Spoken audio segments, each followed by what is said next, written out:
మిత్రులారా నమస్తే, నేను మీ ప్రసాద్ మూర్తి. లెఫ్ట్ లెగసీ 1977 నుంచి ఇప్పటి వరకు ఏదో ఒక రాష్ట్రంలో లెఫ్ట్ ఫ్రంట్ ప్రభుత్వం అనేటటువంటిది ఉంటూ వచ్చిందండి.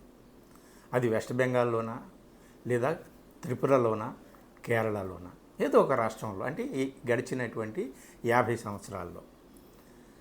ఇప్పుడు ఆఖరి కోట కేరళ కుప్పకూలిపోయింది. అంటే ఈ దేశంలో ఎక్కడో ఒక చోట కూడా వామపక్ష ప్రభుత్వం లేని ఒక కాలం వచ్చింది, ఒక సందర్భం వచ్చింది 50 సంవత్సరాల తర్వాత. 77లో, అంతకుముందు 57లో ఈఎంఎస్ నమూద్రిపాద్ నేతృత్వంలో కొద్ది కాలం లెఫ్ట్ ఫ్రంట్ గవర్నమెంటు కేరళలో ఉన్నప్పటికీ కూడా 77 నుంచి 2011 వరకు వెస్ట్ బెంగాల్లో 34 సంవత్సరాలు వామపక్ష ప్రభుత్వం అక్కడ పరిపాలన సాగించింది, మనకు తెలుసు కదా. ఆ తర్వాత ఎక్కడ 78 నుంచి త్రిపురలో 2018 వరకు నృపేన్ చక్రవర్తి ఇట్లాంటి చాలామంది అక్కడ లెఫ్ట్ లెగసీ కొనసాగింది. 78 నుంచి 2018 వరకు, మధ్యలో కేవలం 1988 నుంచి 1993 మధ్యలో 5 సంవత్సరాలు మినహా మిగిలిన కాలం అంతా కూడా అక్కడ వామపక్ష ప్రభుత్వం, లెఫ్ట్ ఫ్రంట్ ప్రభుత్వం అక్కడ పరిపాలన సాగించింది కదా. అంటే అక్కడ వెస్ట్ బెంగాల్లో 2011లో మమతా బెనర్జీ ఆధ్వర్యంలోని తృణమూల్ కాంగ్రెస్ 3 సార్లు అక్కడ అధికారంలోకి వచ్చినప్పటికీ 11 తర్వాత అక్కడ లెఫ్ట్ లెగసీ వెస్ట్ బెంగాల్లో అంతమైనప్పటికీ త్రిపురలో కొనసాగుతూ వచ్చింది, అలాగే కేరళలో కూడా కొనసాగుతూ వచ్చింది. కేరళలో 80s 90sలో ఈకే నైనార్ తర్వాత రకరకాలుగా మధ్యలో కేరళ యొక్క పరిస్థితి ఏమిటాయి అంటే, మధ్యలో ఒక 5 సంవత్సరాలు యూడిఎఫ్, ఒక 5 సంవత్సరాలు ఎల్డిఎఫ్, ఇలా పరంపర కొనసాగుతూ వచ్చింది కదా. అంటే ఎక్కడ అంటే కేరళలో ఒక చోట ఉన్నా లేకపోయినా ఒకసారి త్రిపురలో ఉండేదన్నమాట. సో ఈ విధంగా లాస్ట్ 10 years 2016 నుంచి పినరయ్ విజయన్ గవర్నమెంట్ ఉంది కదా, 16 నుంచి ఎల్డిఎఫ్ గవర్నమెంట్ ఇప్పటి వరకు.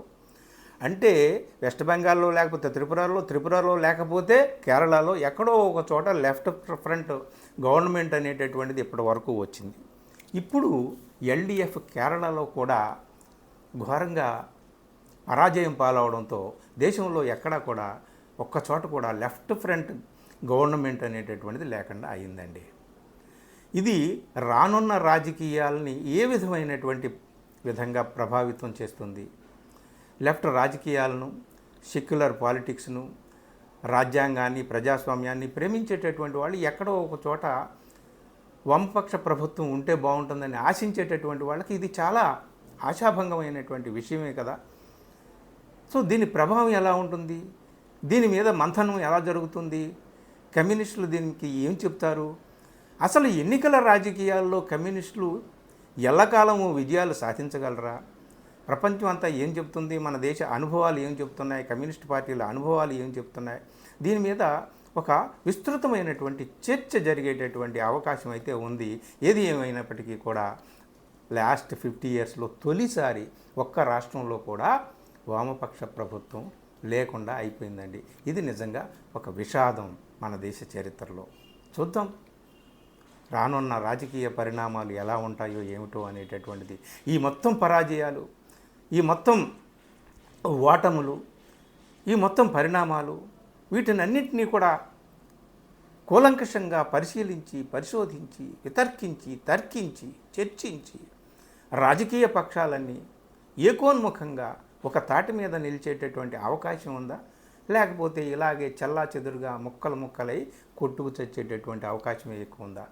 వీటన్నింటికీ కూడా ముందు జరగబోయేటటువంటి పరిణామాలే మనకు చెబుతాయండి.